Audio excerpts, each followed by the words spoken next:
Қайырлы күн, менің көрермендерім. Біз бүгін банкіге 40 қабатты бүтіндей тұздап жабатын боламыз. Сіздерге ұнаса, комментарий жазып, лайк басып, тіркеліп кетіңіздер. 40 қабатымызды 3 литрлік банкының аузына сиятындай етіп, турап дайындап аламыз. Негізі бұны 4-ке бөліп, эмалированный ыдысқа тұздасаңыздар болады. Бізде қазір күн ыстық болғаннан кейін мен банкіге жауып қояйын деп жатырмын. Если салқындау жер болатын болса, эмалированный ыдысқа тұздап қойсаңыздар болады. Осылай банкіге сиятындай етіп, бәрін ұзынша етіп турап аласыздар. 3 литрліктен 2 банкі мен соған лайықтап, қызылшамды, сарымсағымды, ащы бұрышымды турап дайындап аламын. Әр банкіге мен бір жарымнан қосам, сарымсақты, ащы бұрышымды, қызылшамды. Сіздер де солай қосасыздар. Егер одан көп банка болса, әр банкіге бір жарымнан шамалап қосасыздар. Біз банкімізді жуып тазалап қойдық, банкімізді булаған жоқпыз.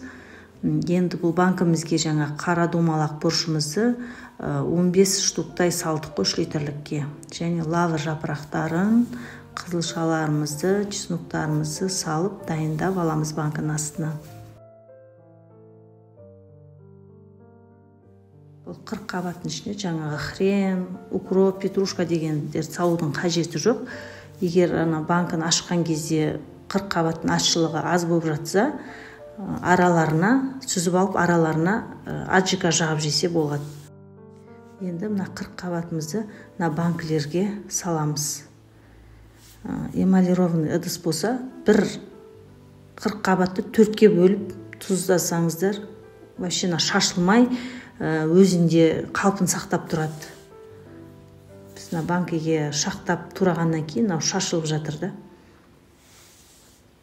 Осылай туралап салып аласыздар.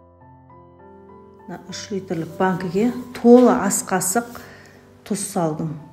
Енді мен суды қайнатып қойдым. Қазір қайнаған суды құямын да банкімізді жаба саламыз. Бұл 40 қабатты жауып көріңіздер, көптен зат кетпейді.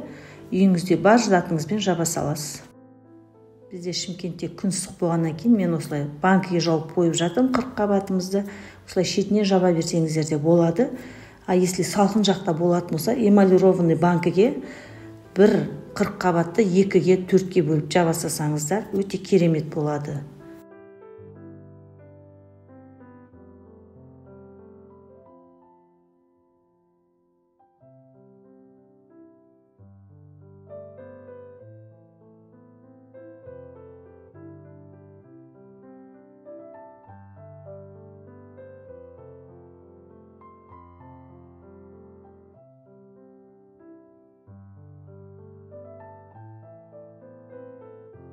Су құйғаннан кейін осылай банкіні әбден қозғау керек, сонда ортасындағы ауалары шығып, сулар кірмей жатқан тесіктеріне сулары кіріп, сулары сәл тартылады.